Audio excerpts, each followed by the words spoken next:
melihat ada ulama yang ikut berpolitik, yang mendukung salah satu paslon, ikut kampanye, terus langsung dibilang ini ulama ini, Habib ini kayak ondel-ondel. Naudzubillah min dzalik. Ini kalimat ini yaitu kalimat pembodohan, menunjukkan kebodohannya.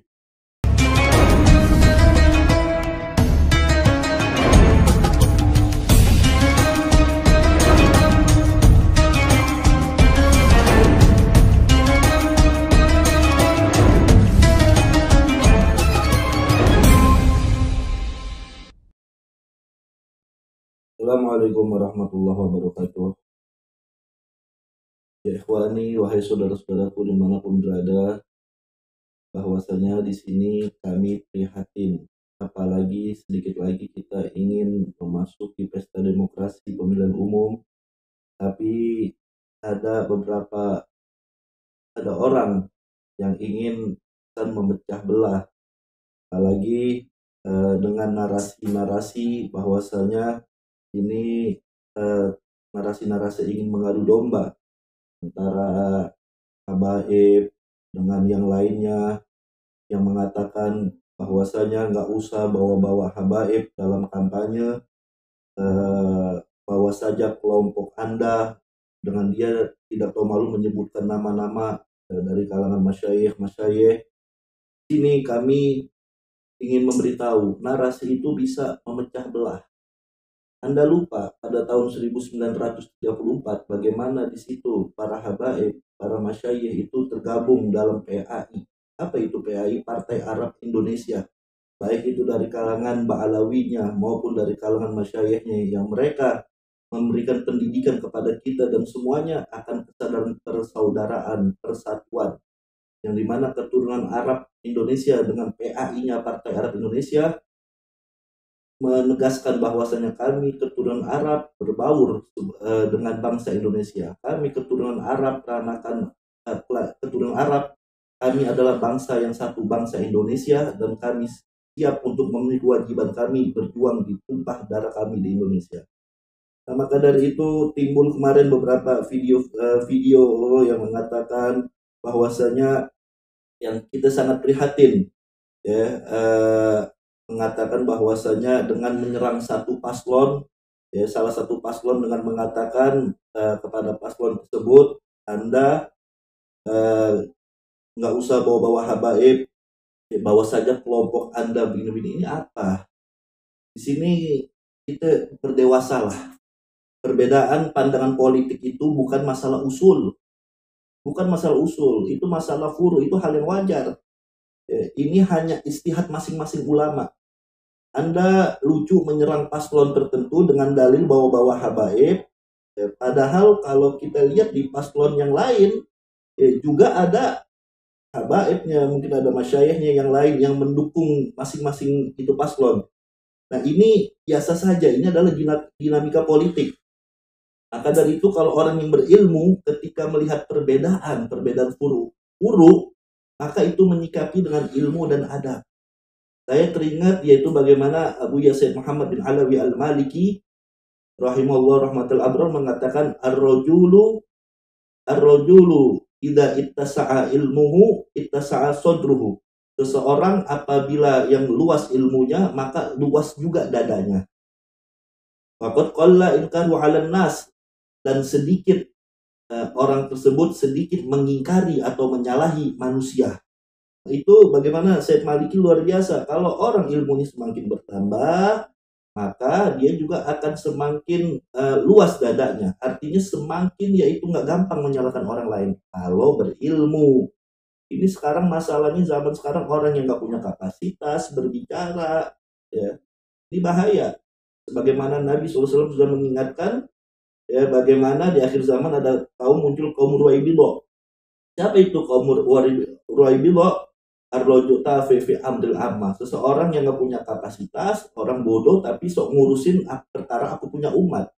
Maka dari itu kalau kita nggak punya ilmu, maka kita diam. Ini perbedaan politik jangan kita goreng seakan-akan perbedaan usul.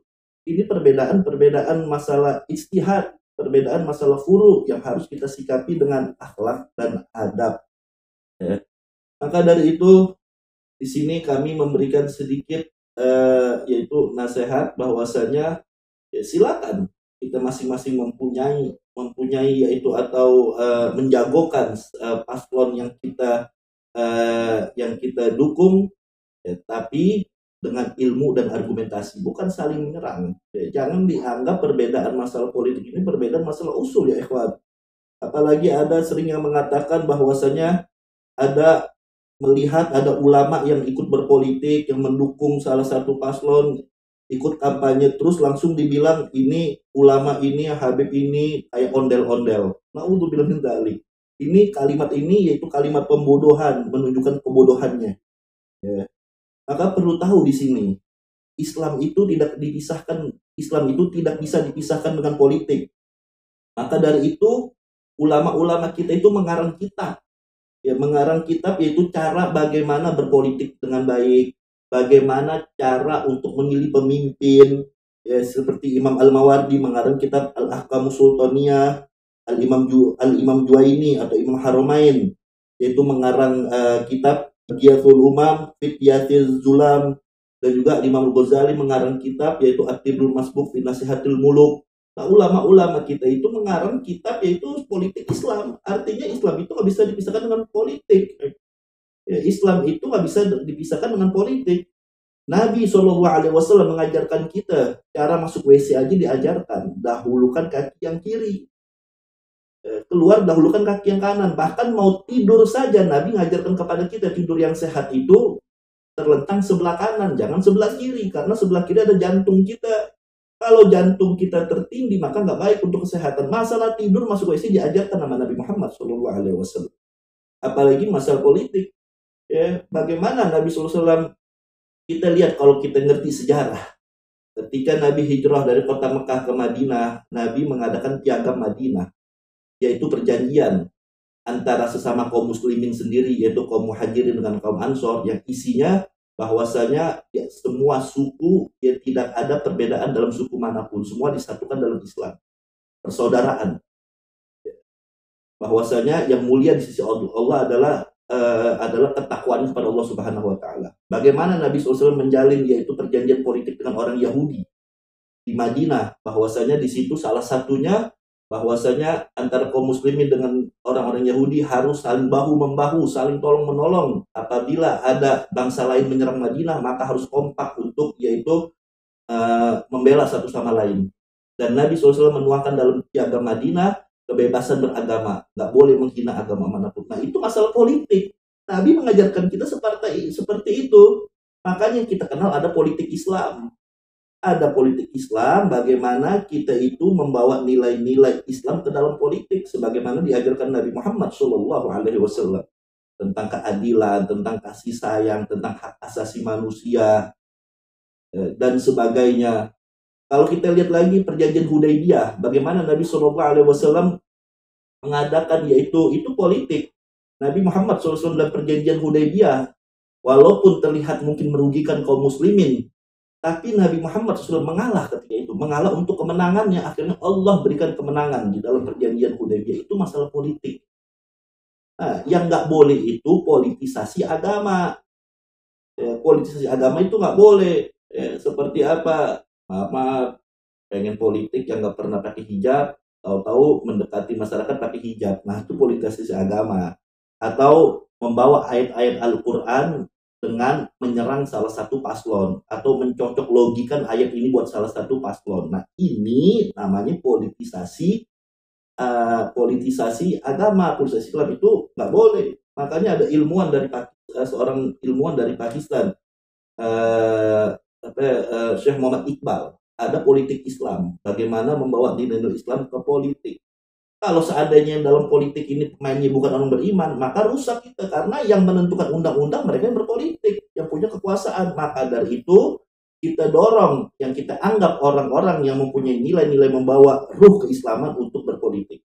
Yang nggak boleh itu kata Muhammad Iqbal, bagaimana yaitu Islam politik atau yaitu politisasi Islam yang membawa dalil-dalil, memotong dalil untuk menyerang salah satu, hanya untuk memenuhi syahwat politiknya, ya, atau dan sebagainya yang tadi kita jelaskan. Itu nggak boleh politisasi Islam. Maka dari itu Yang terakhir, ini masalah istihad politik, kita sikapi dengan dewasa. Ya, adapun ulama habaib yang dukung ini, dukung itu hak mereka. Ya, itu hak mereka. Tapi ingat, ya, bagaimana kita mempunyai pilihan masing-masing. Islam sudah mengajarkan kepada kita kerangka-kerangkanya untuk memilih paslon. Ya, maksudnya saya untuk memilih seorang pemimpin. Islam sudah membuat kerangkanya, cara untuk memilih pemimpin yang terbaik. Kalau kita buka Al-Quranul Karim, surah Al-Hajj ayat 41, Allah katakan, alladzina in makkannahum fil ardi, orang-orang yang kami teguhkan kedudukannya di muka bumi ini, ya, yang kami yaitu teguhkan kekuasaan di muka bumi ini. Siapa mereka itu? Yaitu aqomus sholah, mereka yang mendirikan sholat.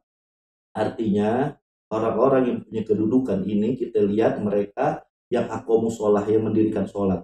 Maksudnya apa? Aqomus sholat ini, mendirikan sholat ini melambangkan bagaimana kita lihat seorang pemimpin ini, calon pemimpin ini, hubungan dia dengan Allah Subhanahu wa Ta'ala. Bagaimana hubungan dia dengan Allah? Ya, hubungan dengan Allah, dia nggak berani menipu, dia nggak berani berbohong, dia nggak berani zolim, dia nggak berani ingkar janji. Kalau sama Allah saja dia berani khianat, dia berani bermaksiat, apalagi sama yang lain. Terus kata Allah, wa atu zakat, mereka yang menunaikan zakat. Ini menggambarkan pilih pemimpin itu yaitu mereka yang peduli terhadap rakyatnya. Ya, wabil khusus rakyat yang bawah. Jangan cuma mau pemilu yaitu politisasi bansos. Nah, orang yang memiliki yaitu kepemimpinan, dia yang peduli terhadap itu rakyatnya. Seorang pemimpin harus melayani, bukan untuk menikmati. Makanya wa'atu zakah, mereka yang menunaikan zakat, maksudnya mereka yang mempunyai itu peduli terhadap terhadap sesama. Makanya Islam itu hablum minallah dan juga hablum minannas. Lalu dalam surat Al-Hajj apalagi, wa amaru bil ma'ruf, mereka yang memerintahkan kema'rufan, wa nahu anil munkar, dan mencegah kemungkaran. Pilih pemimpin yang menegakkan amar ma'ruf nahi munkar, yang memerintahkan kebaikan dan mencegah kemungkaran, karena dialah yang paling berhak dan yang paling punya kekuasaan untuk menegakkan amar ma'ruf nahi munkar. Walillahi akibatul umur, dan hanya kepada Allah lah urusan kembali kepadanya. Artinya yaitu urusan itu dikembalikan kepada Allah Subhanahu wa Ta'ala. Nah, dalam surat Al-Hajj ayat 41 ini menarik. Kalau kita buka tafsir Ibnu Katsir, bagaimana Umar bin Abdul Aziz, Sayyidina Umar bin Abdul Aziz ketika menjadi khalifah itu membacakan surat Al-Hajj ayat 41 yang tadi kami bacakan. Dia mengatakan ini adalah tugas para pemimpin dan ini cambukan buat saya. Cambukan buat saya, dan ini tugas para pemimpin dan juga rakyatnya juga harus seperti itu. Artinya tugas para pemimpin dan juga rakyatnya juga yaitu mereka yang aqomus sholat, yang mendirikan sholat, yaitu baguskan hubungan kita kepada Allah. Wa atu zakah, mereka yang mempunyai yaitu kepekaan terhadap rakyatnya, yang peduli, saling peduli sesama, baik itu pemimpinnya peduli terhadap rakyatnya dan sesama kita juga saling peduli. Wa amaru bil ma'ruf wa nahy anil munkar, kata Umar bin Abdul Aziz, bahwasanya pemimpin ini harus punya yaitu amar ma'ruf nahy munkar, dan masyarakatnya juga harus menegakkan amar ma'ruf nahy munkar.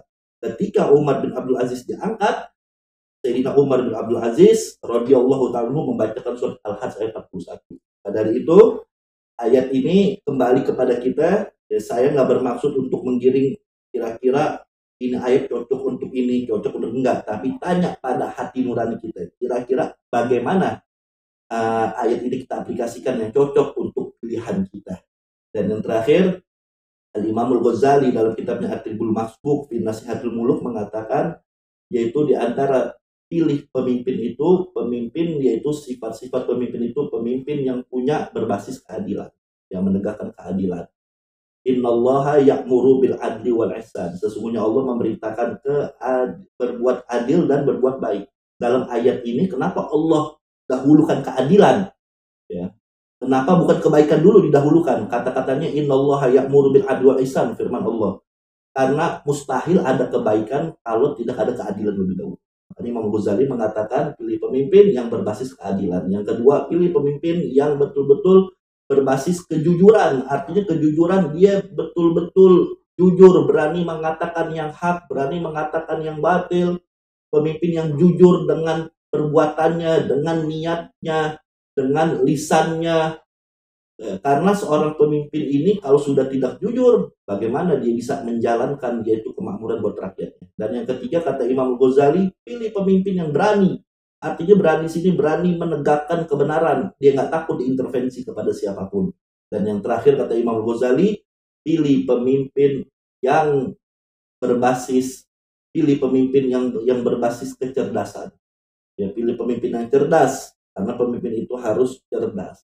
Intinya, sekali lagi kita sikapin perbedaan ini dengan baik. Kita boleh mengkritik, silahkan kita kritik, nggak masalah. Kita saling mengkritik, nggak masalah. Ya, keluarkanlah argumenmu, kritik dengan basis argumen. Keluarkanlah argumenmu dan simpan sentimenmu. Nah, kita kritik berbasis argumen, bukan berbasis sentimen. Maka dari itu di sini kami menyayangi ada oknum, katanya dari salah seorang oknum yang kita tahu lah, dari seorang habaib yang dengan nggak nyaman kita dengar ada habib ikut berpolitik kayak ondel-ondel, ada lagi dan juga mengatakan yaitu bahwasanya menyerang salah satu paslon jangan bawa-bawa habaib, padahal di yang lain 01 maupun 02 03 para habaib juga ada mendukung masing-masing paslon, punya paslonnya masing-masing. Apalagi sampai diadu domba ya antara antara habaib. Bawa sajalah kelompok Anda dengan dia menyebutkan nama-nama orang dari minal masyayikh, ini sangat-sangat itu merugikan, bisa timbul perpecahan. Ingat dulu para habaib kita, para masyayikh kita mendirikan PAI. Apa itu PAI? Yang tadi kami jelaskan, Partai Arab Indonesia, untuk mempersatukan kita semua. Maka dari itu jangan dirusak persatuan ini. Silahkan berbeda, tapi dengan ilmu dan adab, dengan argumen, bukan dengan sentimen. Itu saja. Assalamualaikum warahmatullahi wabarakatuh.